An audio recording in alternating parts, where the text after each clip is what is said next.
My dear brothers and sisters, today we have a beautiful story. We continue on having wonderful stories about the resurrection. But today we have to start saying Happy Easter again. We are not going to be tired to announce the good news of our salvation.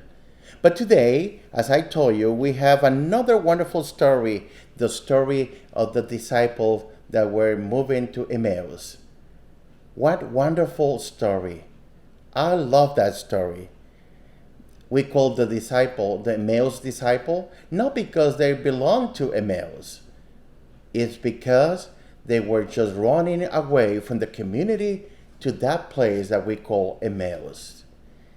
Why they were running? Running away. They were running away because in their hearts they were just struggling. They were not able to understand the beautiful announcement of the resurrection. They were confused. They were with anxiety, with sadness. They were with trying to understand, struggling. Their heart is the way that we say that their heart were just struggling, in trouble. And maybe we are like that. Maybe we are like this disciple, with desolation, looking to understand what is going on, why this happened today. Maybe we feel like the disciple of Emmaus, trying to understand, confusing in our heart, in our mind, trying to understand the message, what God have to tell us today. They were trying to find relief, but they decided not to continue, to run away. And in the middle of the distress, in the middle of that storm, with these heavy winds, the resurrected Jesus Christ appeared to them and then questioned them, trying that they may start talking to him, to recognize him. And this is one of the beautiful teachings that we have today. We have two teachings. We can have many wonderful teachings in this gospel. But I would like to share with you only two beautiful teachings. Two beautiful teachings that I think that are really important for us. The first one, it is necessary to allow ourselves to be corrected by Christ. It's really important for us. It is to be corrected. What does it mean?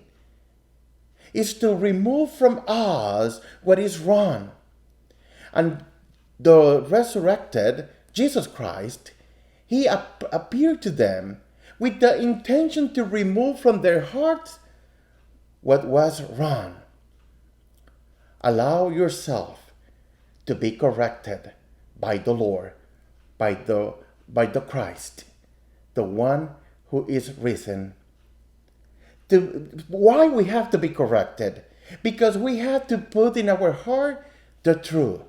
We have to put in our heart what belongs to him, what belongs to heaven, what is good in our life. Because maybe we open many windows, many doors to many situations that are not good for us. Because maybe we feel that we cannot handle what we have in our hearts.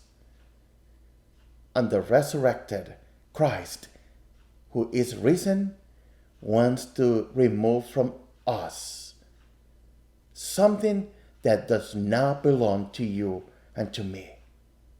He wants to put himself in our life, in our hearts. If you pay attention today, Jesus started just teaching them, trying to explain them all the scriptures from the Old Testament to the new events. And he used a word that we use in Hebrew, anoteo. What does it mean is how foolish you are, how slow of heart is to believe. That word that appeared in the Bible, in the Hebrew one, anoteo, what does it mean is a strong word. To be foolish, to be slow. That is the way that Jesus is telling to the disciple today. How slow you are How difficult it's for you. How foolish. And maybe we are like that. Maybe we are anoteo because we're slow to understand. Maybe we are so foolish. We are truly believing in many other things.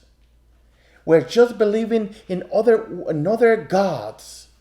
But we are not give the resurrected Christ to enter to my life. Maybe I am a foolish guy. Maybe I am really slow to believe. But today, Jesus is just telling me, allow me to enter to your life. Allow me to do this correction.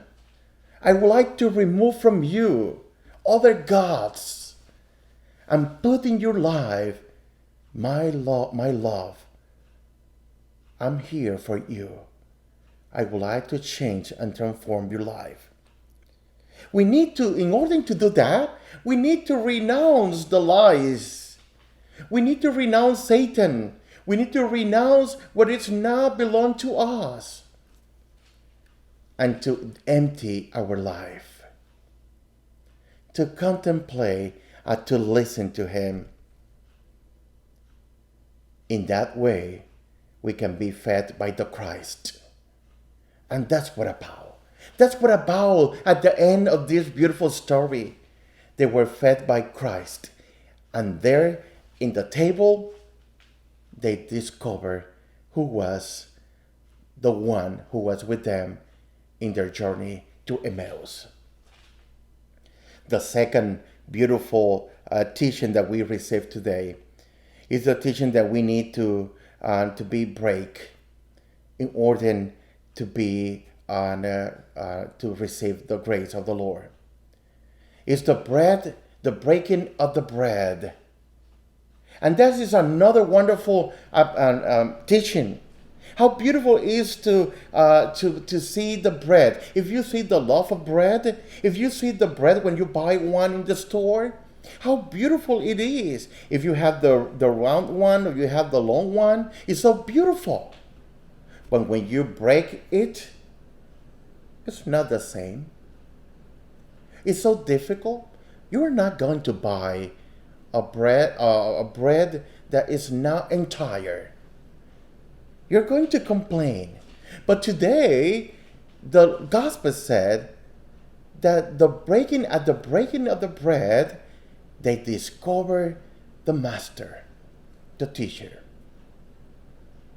That is the Christian life. If we are not put our bread is not break, we cannot share it with others.